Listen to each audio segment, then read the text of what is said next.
नमस्कार विद्यार्थी मित्रांनो, आज आपला महत्त्वाचा जो टॉपिक आहे तो आहे बँकिंग. बँकिंग या संदर्भातला जो इतिहास आहे तो आपण या ठिकाणी बघूया. जगामध्ये सर्वात प्रथम जी बँक निर्माण झाली होती ती 1472 साली निर्माण झाली होती. त्यानंतर ही जी बँक आहे ती आपल्या भारतामध्ये कशा प्रकारे सुरू झाली, बँकेचा इतिहास कशा प्रकारचा आहे, या सर्व बाबी आपण या ठिकाणी लक्षात घेऊया आणि त्याची माहिती या ठिकाणी बघूया. ठीक आहे. तर बघा, भारतीय बँकिंग आणि नाणे बाजार, अल्पकालीन निधीची देवाणघेवाण करण्याचं ठिकाण म्हणजे भारतीय नाणे बाजार होय. ठीक आहे. मग त्या अनुषंगाने पाहूया आपण. भारतीय चलन रुपया हे आहे, म्हणजे चलन जे आहे ते कोणत्या भारतामध्ये रुपया आहे आणि रुपया हे चलन नोट आणि नाणे या स्वरूपामध्ये आपल्याला पाहायला भेटते. अर्थ मंत्रालयाकडून ते प्रसारित केल्या जाते. जे काही चलन व्यवस्था आहे ती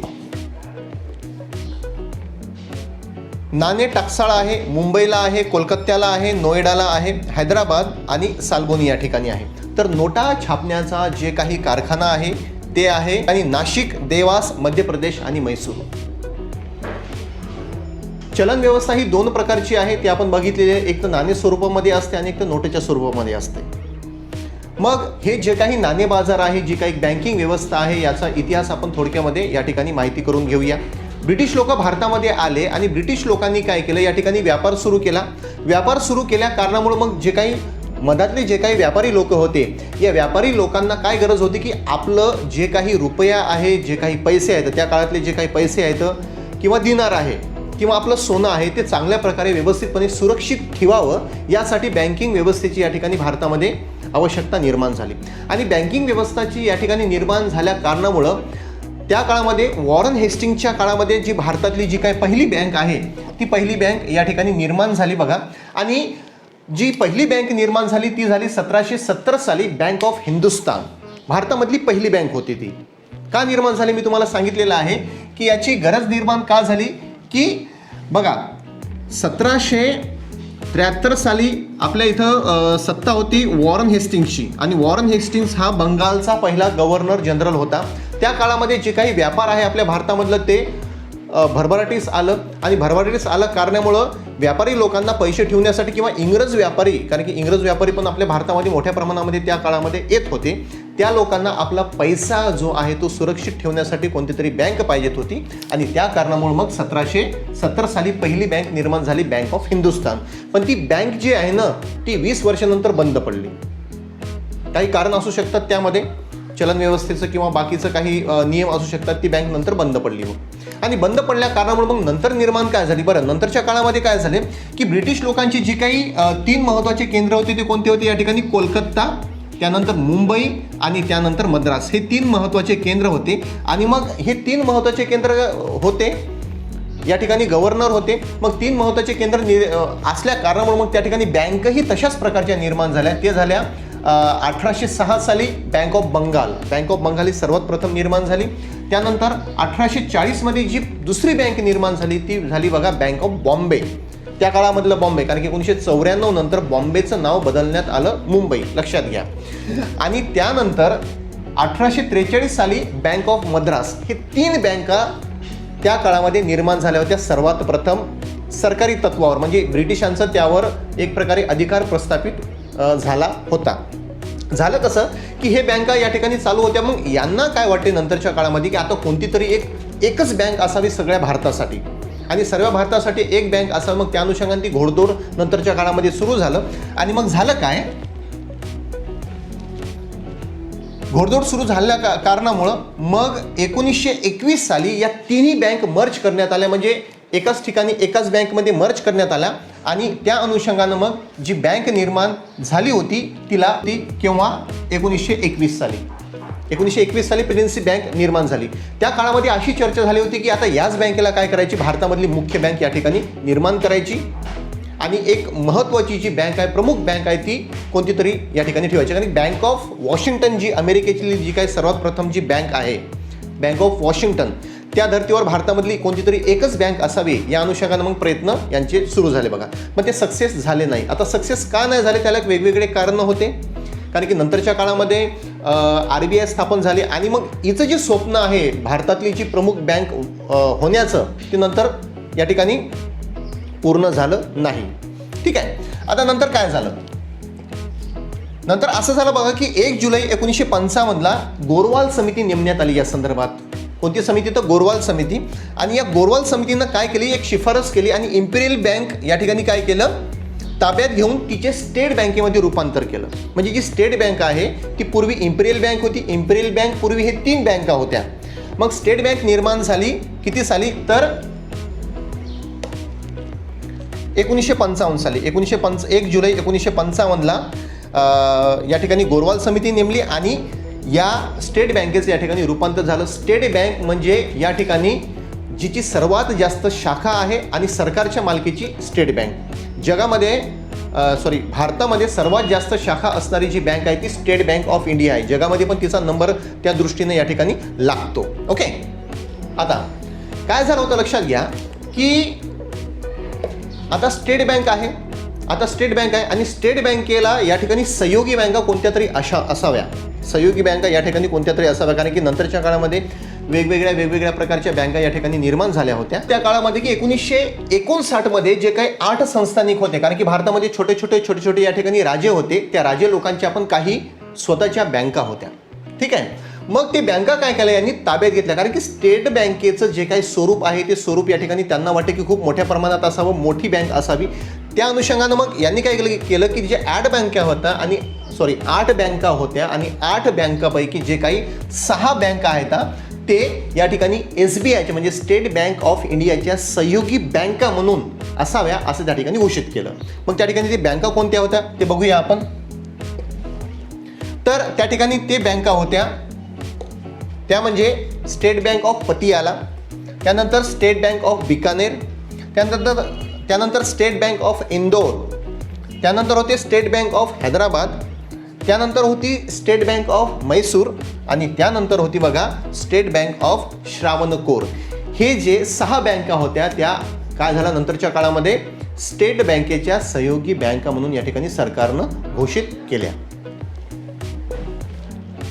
आता हे तर या ठिकाणी आपण बघितलं की स्टेट बँक कशी निर्माण झाली, काय झाली तिचं. आता बँकेची बँक आहे, कारण की कोणतीही बँक या ठिकाणी जी निर्माण होते तिला परवानगी देणं, तुमचं व्याज दर, तुमचं पूर्णपैकी बँकिंग व्यवस्थेवर जे काही कंट्रोल असते ते कंट्रोल निर्माण करण्यासाठी एक बँक आवश्यक होती भारतासाठी. जसं मी तुम्हाला सांगितलं होतं की वॉशिंग्टन बँक असावी आणि वॉशिंग्टन बँक ही अमेरिकेची सर्वात मोठी बँक आहे.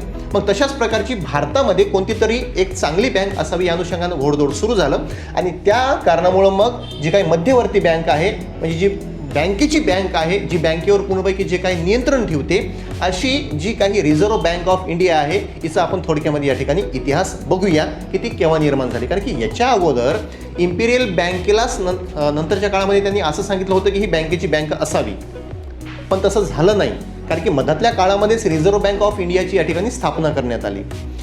मग ही स्थापना कोणत्या तर काय झालं होतं लक्षात घ्या, सर्व व्यवस्था ब्रिटिशांनी निर्माण केलेली आहे. एक लक्षात घ्या, कारण की जी व्यवस्था बँकेची आहे ना ती पूर्णपैकी ब्रिटिशांनी निर्माण केली. ब्रिटिशांनी मग काय केलं 1926 साली हिल्टन यंग कमिशन नेमलं एका व्यक्तीचं की आता ही कशा प्रकारचं असावी बँक आणि काय असावी म्हणून, की नवी बँक निर्माण करावी म्हणून. तर हिल्टन कमिशननं काय केलं या ठिकाणी, हिल्टन कमिशननं शिफारस केली की कोणती तरी एक बँक भारतासाठी असावी आणि त्या अनुषंगानं मग काय झालं बघा की 1934 साली तशा प्रकारचा कायदा करण्यात आला आणि कायदा केल्याच्या नंतर मग 1935 साली रिझर्व्ह बँकेची या ठिकाणी स्थापना करण्यात आली आपल्या भारतामध्ये. ही बँक जी आहे त्या बँकेची ज्यावेळेस स्थापना करण्यात आली त्यावेळेस तिचे अकाउंट पण होते. नंतर ती नॅशनलाइज जेव्हा झाली ना तेव्हा मग नंतरच्या काळामध्ये ते अकाउंट राहिले नाही, त्याचे अकाउंट ट्रान्सफर करण्यात आले SBIमध्ये. पण जी बँकेची बँक आहे ती आहे रिझर्व्ह बँक ऑफ इंडिया. 1935च्या कायद्यानुसार तिला निर्माण करण्यात आलं. सुरू झाली 1937 साली. तिचे पहिले जे काही गव्हर्नर आहेत, कारण की रिझर्व्ह बँकेचे गव्हर्नर असतात, तर त्याचे पहिले गव्हर्नर होते सर अर्कल स्मिथ. आता हे अर्कल स्मिथ होते, पण नंतर 1942 साली 42 सालानंतर मग एक भारतीय व्यक्ती त्या ठिकाणी आले. त्यांचं नाव होतं CD देशमुख, चिंतामणराव देशमुख. हे पहिले भारतीय असणारे जे व्यक्ती आहेत ते रिझर्व्ह बँकेचे या ठिकाणी गव्हर्नर झालेत. ठीक आहे. आता गव्हर्नर झाले. 1 जानेवारी 1949 रोजी रिझर्व्ह बँक ऑफ इंडियाचं काय केलं या ठिकाणी राष्ट्रीयकरण केलं. आता राष्ट्रीयकरण करणं म्हणजे काय, तर ती ब्रिटिशाची ज्या ताब्यातली जी बँक होती तिला आता भारतीय करण्यात आलं, म्हणजे तिचंच काय केलं, राष्ट्राला ती अर्पण करण्यात आली. आणि आत्तापासून ती बँकेची बँकेला परवानगी देणारी बँकेवर पूर्णपैकी नियंत्रण ठेवणारी बँक म्हणून या ठिकाणी या बँकेकडे पाहण्यात येऊ लागलं. आणि तिचे जे पहिले गव्हर्नर आहेत ते तुम्हाला मी सांगितलेलं आहे की ते आहेत CD देशमुख, म्हणजे चिंतामणराव देशमुख. ठीक आहे. आता या बँकेनं आणखीन महत्त्वाचे कार्य केले. काय केले या बँकेनं, तर या बँकेनं 15 ऑगस्ट 1947 साली, म्हणजे पाकिस्तान आणि भारत निर्माण झाल्याच्या नंतर ती 30 जून 1948 सालापर्यंत ही जी बँक आहे ती पाकिस्तानसाठी पण मध्यवर्ती बँक म्हणून हिनं काम केलं. कारण की त्यावेळेस भारत ज्यावेळेस स्वातंत्र्य झाला किंवा पाकिस्तान स्वातंत्र्य झाला त्यावेळेस हीच महत्त्वाची बँक होती. पण नंतरच्या काळामध्ये 1 वर्ष हिनं पाकिस्तानची पण जी महत्त्वाची बँक म्हणून पण या ठिकाणी काम केलेलं आहे. 1947 पर्यंत म्यानमारची मध्यवर्ती बँक म्हणूनही रिझर्व्ह बँक ऑफ इंडिया हिनं काम केलेलं आहे. म्यानमार म्हणजे ब्रह्मदेश, जो 1935 साली भारतापासून वेगळा झाला होता, त्या देशाची पण ही मध्यवर्ती बँक होती. मध्यवर्ती बँक ही का होती, कारण की पाकिस्तानची अर्थव्यवस्था या ठिकाणी व्यवस्थितपणे लावण्यासाठी, म्यानमारची अर्थव्यवस्था व्यवस्थितपणे लावण्यासाठी या बँकेची निर्मिती करण्यात, या बँकेने या ठिकाणी सहयोग दिला. मग नंतरच्या काळामध्ये मग त्यांनी स्वतःच्या बँका निर्माण केल्या आणि त्या अनुषंगानं मग तिथली जी अर्थव्यवस्था आहे ती तशा प्रकारे त्यांनी ठेवली. ओके, बरं, ही बँक महत्त्वाचं काय करते, तर परकीय चलन नियमन करते. म्हणजे डॉलर असो, पॉन्ड असो, याच्यासोबत रुपयाचं जे काही कॅल्क्युलेशन आहे किंवा रुपयाचं जे काही व्हॅल्यू आहे याचं नियमन करण्याचं जे काही काम आहे ते कोणते करते या ठिकाणी, रिझर्व्ह बँक करते. आणि रिझर्व्ह बँक हे 1999च्या जो कायदा झालेला आहे आपला परकीय नियमनच्या, या कायद्यानुसार ती पूर्णपैकी या ठिकाणी काम करते.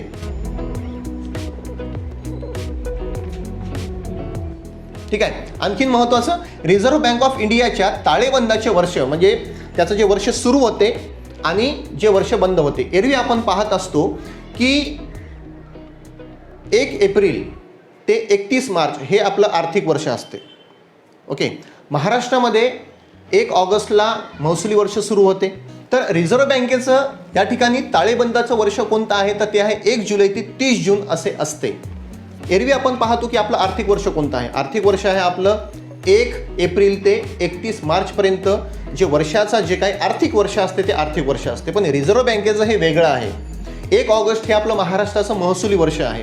पण रिझर्व्ह बँक काय करते, सगळं त्यांचं कॅल्क्युलेशन करणं, सगळं त्यांचा हिशोब मांडणं, हे केव्हा ठरवते, तर ते ठरवते 1 जुलै ते 30 जून या काळामध्ये ते पूर्णपैकी ठरवत असते. म्हणजे वर्षाचं जे काही कॅल्क्युलेशन आहे ते रिझर्व्ह बँक त्या अनुषंगानं मांडत असते. रिझर्व्ह बँक ऑफ इंडिया ही देशाची चलनविषयक धोरण ठरवते. म्हणजे उत्पादन किती आहे, किती नोटा छापायच्या आहेत. रिझर्व्ह बँक ही दुष्काळामध्ये लोकांना पोचण्याचं काम पण करू शकते, लक्षात घ्या. त्यासाठी रिझर्व्ह बँक काय करते, आपल्या जवळ मोठ्या प्रमाणामध्ये जे काही सोन्याचा जो साठा आहे तो सोन्याचा साठा या ठिकाणी ठेवते. का, कारण की दुष्काळामध्ये त्याचा चांगल्या प्रकारे उपयोग व्हावा यासाठी. रिझर्व्ह बँक ही पूर्ण भारतातली चलन व्यवस्था, किती नोटा छापायच्या, किती नोटा आहेत यावर पूर्णपैकी कंट्रोल करते. नोटा कशा प्रकारे छापायच्या, नाणे किती काढायचे आहेत, या पूर्ण व्यवस्थेवर ही रिझर्व्ह बँक जी आहे ते या ठिकाणी नियंत्रण ठेवते. तर विद्यार्थी मित्रांनो, अशा प्रकारे आपण बँक जी आहे ती केव्हा निर्माण झाली, बँक व्यवस्था कशा प्रकारची असते, या लेक्चरमध्ये आपण बघितलं. नंतरच्या लेक्चरमध्ये आपण बघूया की प्रायव्हेट सेक्टरच्या बँक कोणत्या आहेत आणि सरकारी सेक्टरच्या बँक कोणत्या आहेत ते आपण या ठिकाणी माहिती करून घेऊया. शिवाय इंदिरा गांधीनं या ठिकाणी 1969 साली 14 बँकेचं राष्ट्रीयकरण केलं होतं आणि 1980 साली 6 बँकेचं राष्ट्रीयकरण केलं होतं. म्हणजे एकूण 20 बँकेचं जे काय राष्ट्रीयकरण आहे ते कशा प्रकारे झालं होतं ते आपण नेक्स्ट लेक्चरमध्ये समजून घेऊया. तोपर्यंत धन्यवाद. अशाच वेगवेगळ्या व्हिडिओसाठी युनिव्हर्सल अकॅडमी या चॅनलला लाईक करा, शेअर करा आणि सबस्क्राईब करा. भेटूया पुढील भागात. थँक्यू.